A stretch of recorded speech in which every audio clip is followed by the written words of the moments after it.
તાપી જિલ્લાના વ્યારામાં ઘોડિયા સમાજના યુવાનો માટે રમતગમતના મહાકુંભ જેવું આયોજન કરવામાં આવ્યું। વ્યારામાં ઘોડિયા સમાજ દ્વારા ભવ્ય ક્રિકેટ ટુર્નામેન્ટનું આયોજન કરવામાં આવ્યું હતું, જેમાં તાપી જિલ્લાની અનેક ટીમોએ મેદાનમાં પરસેવો પાડ્યો।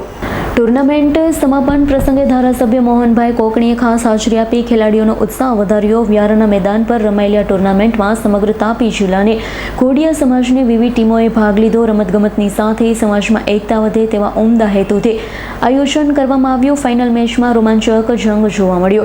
ટુર્નામેન્ટના વિજેતાઓને પ્રોત્સાહિત કરવા માટે સ્થાનિક ધારાસભ્ય મોહનભાઈ કોકણી વિશેષ ઉપસ્થિત રહ્યા।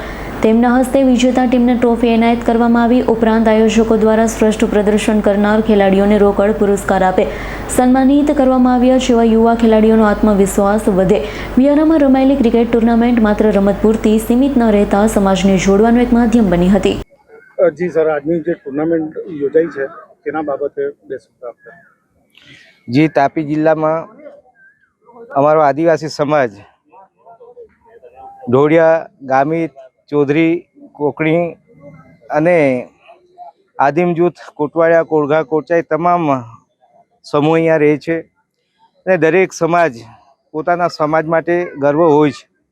અને આજે તાપી જિલ્લામાં ઢોળિયા સમાજના લગભગ 4 વર્ષથી આ ટુર્નામેન્ટ યોજાય છે અને તાપી જિલ્લાના તમામ તાલુકાઓમાંથી તાલુકા દીઠ જે ટીમો અહીંયા આવી છે, એક ભાઈ બંધુનો અને સાથે સાથે મિત્રતા કેળવાય એના માટેનો અને સમાજ એક રહે અને એના માટે જે આયોજન કર્યું છે એમાં ખાસ કરીને મયંકભાઈ, પ્રશાંતભાઈ અને અમિતભાઈ એ સમાજના જે આગેવાનો છે, સમાજને એક કરવા માટેના એમણે પ્રયત્નો કર્યા છે।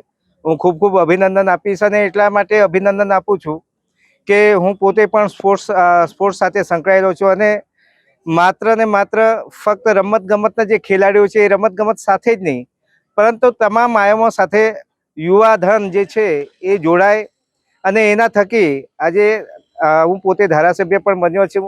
હું મારી ગેમ કબડ્ડી હતી, કબડ્ડી અને વોલીબોલ, અને એના થકી જે વિસ્તારમાં જે લોકો વચ્ચે પરિચય થયો અને એની સાથે સરપંચ તરીકે મને લોકોએ ચૂંટ્યો અને જિલ્લા પંચાયત અને એ પછી ધારાસભ્ય। એટલા માટે એ તમામ યુવાનોને હું આહ્વાન કરું છું, તમારામાં શક્તિ છે અને એ શક્તિ વિકસે એના માટે જે સમાજ અને સમાજના આગેવાનોએ જે પ્રયત્ન કર્યો છે એ સમાજના આગેવાનો અભિનંદન। અને આવા કાર્યક્રમો અવારનવાર થાય અને હું તમામ યુવાનોને અપીલ કરું છું કે લગભગ મને આમંત્રણની જરૂર હોતી નથી, બિલકુલ જ્યારે પણ તમે બોલાવો ત્યાં હું આવીશ અને કંઈ પણ જરૂર હોય તો એ જરૂરિયાત માટે પણ તમે કહેશો તો મને વાંધો નથી। અને ફરી ઢોળિયા સમાજનો જે આખી આ ટુર્નામેન્ટ ખૂબ સુપેરે જે પડાવી છે, કદાચ આગળ રહીને અને પડદા પાછળ રહીને જેમણે કામ કર્યું છે એમને પણ ખૂબ ખૂબ અભિનંદન। ધન્યવાદ।